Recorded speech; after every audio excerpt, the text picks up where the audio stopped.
11h midi. Anne Romanoff, ça fait du bien sur Europe 1. Donc, je suis censée essayer de vous faire sourire ce matin. Bien sûr, mais quelle bonne idée! Non, mais franchement, je ne sais pas trop comment je vais y arriver alors que j'ai passé mon week-end à flipper. Tout s'accélère quand même. On a l'impression d'être dans un film catastrophe. Sauf que dans les films catastrophes, il y a toujours une histoire d'amour avec Bruce Willis.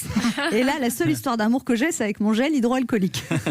À peine tu t'es habitué à une nouvelle quand on t'annonce une autre. Spectacle interdit, école fermée, restaurant, bar, cinéma. Maintenant, il y a des rumeurs de confinement avec l'armée.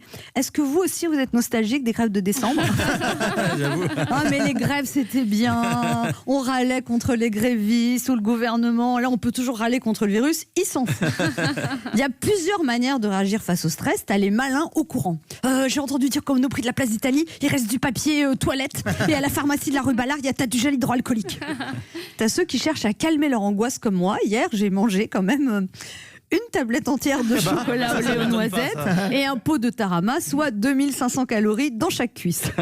Puis en plus, c'est dommage, on peut plus faire de footing. Oh, vous en faisiez tellement. Mais oui. Moi, cette semaine, j'avais envisagé de passer de 15 minutes tous les mois à 1 heure par jour. Bien sûr. Non, en fait, la vérité, c'est que tous nos repères sont par terre. On courait après le temps, on n'en avait jamais assez d'argent.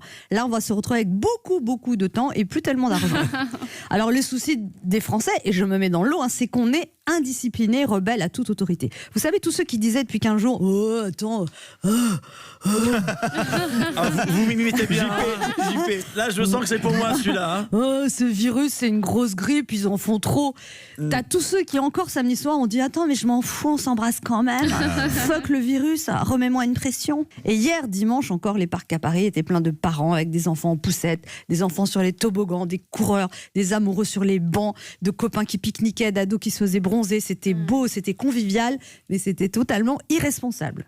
Ils se croyaient dans Paris est une fête d'Hemingway, alors qu'en ce moment, on est plutôt dans la peste d'Albert Camus. Ça me fait penser un peu à ceux qui, en 1939, disaient « Oh mais non, attends, il n'y aura pas la guerre !» Cet épisode sera sûrement dans le livre d'histoire de nos petits-enfants. Hein. Oh, la grande épidémie de mars 2020. Oh, je me souviens, tu sais, j'étais confinée sur Europe 1.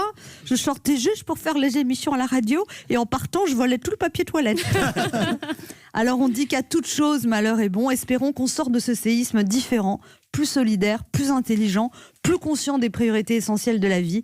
En attendant, plein de courage à celles et ceux qui sont les soldats en première ligne dans ce combat, les soignants, tous les soignants, les médecins, les internes, les infirmières, les aides-soignantes, le personnel hospitalier, les kinés, les ambulanciers, tous ces gens réquisitionnés, débordés, épuisés, mais qui tiennent le coup, parce qu'ils ont un virus rare. Un virus précieux, le goût d'aider les autres et de se dévouer pour eux. Alors vous, les soignants, on ne vous le dira jamais assez, merci, merci, merci.